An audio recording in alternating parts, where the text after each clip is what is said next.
Sesaat lagi Anda akan mendengarkan program Renungan Sahabat Seperjalanan bersama Pendeta Wendy Pratama.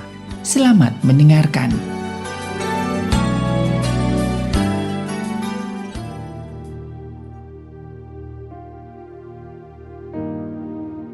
Selamat berjumpa kembali dalam layanan audio Sahabat Seperjalanan. Hari ini adalah hari Sabtu 28 Januari 2023. Tema renungan saat teduh kita dengan judul Bagaimana Rupa Iblis. Bagaimana rupa iblis? Firman Tuhan terambil dalam 2 Korintus 11 ayat 13 sampai dengan ke-14. Demikian bunyi firman Tuhan. Sebab orang-orang itu adalah rasul-rasul palsu, pekerja-pekerja curang yang menyamar sebagai rasul-rasul Kristus. Hal itu tidak usah mengherankan, sebab iblis pun menyamar sebagai malaikat terang. Mari kita berdoa.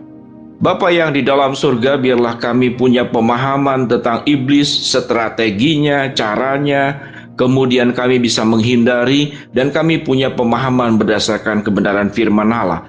Dalam nama Tuhan Yesus kami berdoa. Amin. Shalom sahabat seperjalanan yang dikasihi Tuhan, khususnya buat kita yang hidup di daerah-daerah tropis itu lebih banyak meyakini hal-hal mistis. Mereka yang hidup di daerah 4 musim lebih berpikir secara ilmiah, sementara kita yang ada di 2 musim lebih berpikir banyak hal itu yang kadang-kadang kurang ilmiah. Karena hidup dalam keadaan nyaman cuma di 2 musim, tidak bisa diselesaikan dengan hanya berpikir dengan cara perasaan saja. Kita sudah diajarkan sahabat perjalanan kalau kemudian bertanya apa itu setan, apa itu iblis, di dalam konteks sebelum bicara kepada firman Allah, ya kita mengenal hal-hal yang kita kenal dari film, dari bacaan buku, dari percakapan orang tua, percakapan di lingkungan masyarakat. Ada yang namanya kuntilanak, ada yang namanya pocong, ada yang namanya genderuwo, ada yang namanya segala macam. Ada yang kemudian iblis setan itu dikategorikan berupa dalam bentuk binatang, ada di buaya, ada di binatang tertentu. Lalu kita anggap bahwa seringkali termasuk salah satunya itu ular di dalam Alkitab. Namun sebenarnya tidak ada kemudian bahwa semua binatang itu menjadi setan, karena semua ciptaan Tuhan. Ular adalah ciptaan Tuhan. Singa yang dikatakan di dalam Alkitab, iblis itu seperti singa yang mengaum-ngaum, yang mau menerkam. Di dalam kitab Wahyu dikatakan iblis itu seperti naga besar, yang catatannya ada dalam kitab Wahyu 12 ayat ke-9 tentang singa yang mengaum dalam 1 Petrus 5 ayat yang ke-8. Ini adalah pembahasan yang menggambarkan tentang iblis itu bisa menerkam kita. Iblis itu bisa mematuk kita. Iblis itu punya bisa seperti ular. Iblis itu seperti naga besar yang sedemikian menakutkan. Namun di atas semuanya itu, apa sesungguhnya bagaimana rupa iblis? Sewaktu kita membaca pada 2 Korintus 11 ayat 12 dan 13, maka di sini kita bertemu bahwa iblis itu bisa menyamar sebagai rasul Kristus. Dan iblis pun bisa menyamar sebagai malaikat terang. Ayat 13 dan 14. Pada bagian ini dikatakan iblis itu menyamar sebagai rasul Kristus dan iblis itu menyamar sebagai malaikat terang. Ini yang jauh lebih berbahaya. Kalau sudah berbicara rasul berarti adalah murid yang sangat dekat dengan Tuhan Yesus. Kalau sudah berbicara tentang malaikat terang, berarti malaikat adalah pesuruh-pesuruh Allah yang melaksanakan kehendak Allah secara 100%, tidak menyimpang. Namun di sini ada rasul palsu, ada iblis yang menyamar sebagai malaikat terang. Jadi sesungguhnya rupa iblis itu tidaklah terlalu penting. Tapi yang lebih berbahaya adalah cara kerja iblis untuk menghancurkan kita, yaitu menipu. Dengan dia berperilaku sebagai rasul, ternyata dia bukan rasul Kristus, tapi rasul kegelapan. Dia datang seperti malaikat terang, tapi sesungguhnya dia adalah iblis. Ini yang jauh lebih berbahaya. Sedangkan rasulnya sendiri tetap dia bukan iblis. Dia tetap rasul yang kemudian dikuasai oleh iblis. Malaikat sendiri bukanlah iblis. Malaikat yang jatuh adalah tetap malaikat. Tapi kemudian karena pemberontakannya kepada Allah, maka hati dan tindakan itulah yang kemudian dikategorikan sebagai bagian daripada kegelapan.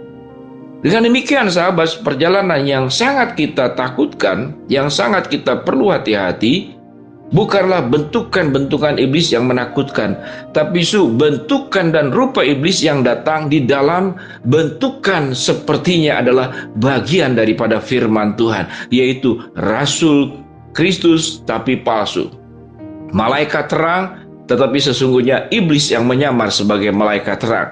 Ini yang lebih ditakutkan. Sesungguhnya sahabat seperjalanan yang dikasihi Tuhan, kehidupan orang percaya hidup dalam kebenaran adalah sesuatu yang harus. Hidup dalam ketulusan juga sesuatu yang harus. Tapi sebagai orang percaya, harus paham tentang taktik dan strategi iblis di dalam menghancurkan orang-orang percaya jatuh ke dalam perangkapnya, ke dalam jeratnya. Itu yang dilakukan oleh iblis, yang mencobai Yesus dengan 3 kali. Aku akan ubahlah batu ini menjadi roti, jatuhkanlah dirimu, maka malaikat akan menatang engkau. Lihatlah seluruh kota yang kau lihat, semuanya akan kuberikan kepadamu. Sehingga sebagai orang percaya, maka sewaktu kita diperhadapkan kepada janji-janji manis, diperhadapkan kepada keuntungan yang nampaknya sangat mudah didapatkan, diperhadapkan kepada godaan-godaan yang seakan-akan itu bisa membahagiakan, akan meningkatkan hidup kita berkali lipat dari kondisi yang ada sekarang, maka kita perlu berhati-hati, kita perlu bertanya, apakah ini malaikat terang yang sesungguhnya, atau sebetulnya iblis yang menyamar sebagai malaikat terang? Demikian juga sahabat seperjalanan, sewaktu kita mendengarkan firman Tuhan, mendengarkan banyak pembicara, pengkhotbah sekalipun, maaf, bukan kemudian menjelekkan, tapi ini memang bagian firman Tuhan. Ada Rasul Kristus, tapi juga ada Rasul palsu, ada Nabi palsu. Itu terjadi di dalam firman Tuhan. Bagaimana kita bisa membedakannya? Kalau kita ingin tahu mana yang palsu, maka kita harus tahu yang asli. Kepekaan-kepekaan tersebutlah yang membuat kita bisa membedakan. Bagaimana kita tahu supaya apa yang asli dan apa yang palsu? Kita harus selalu dekat dengan Tuhan, sumber segala sesuatu yang terbaik. Seseorang yang dekat dengan Allah, dia akan tahu membedakan mana yang buruk dan mana yang jahat. Seseorang yang bergaul dengan firman-Nya, dia akan tahu yang mana firman Tuhan dan yang mana godaan yang berasal dari setan, dengan segala penampakan, strategi, dan cara-caranya. Kita akan punya kemampuan bagaimana membedakan. Perjuangan kita sahabat seperjalanan bukanlah menggambar tentang rupa daripada iblis, tapi kita harus tahu tentang strategi iblis, bagaimana menjatuhkan anak-anak Tuhan masuk dalam perangkapnya. Mari kita jaga hidup kita baik-baik sahabat seperjalanan, diri kita, jaga keluarga kita, jaga masa depan setiap orang yang kita cintai dan kasihi, dengan terus bergaul erat dengan Tuhan dan firman-Nya.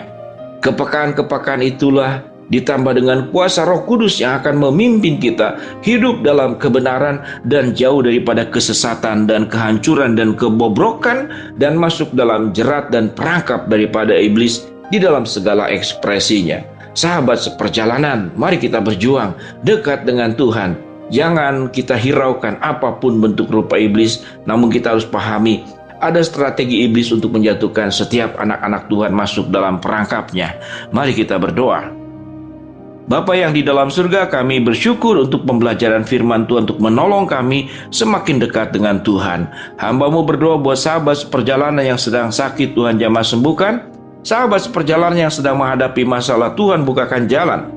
Sahabat seperjalanan yang sedang berdoa mengharapkan sesuatu, Tuhan kabulkan dengan cara dan waktunya Tuhan. Dalam nama Tuhan Yesus kami berdoa. Amin. Shalom sahabat seperjalanan, Tuhan memberkati kita semua.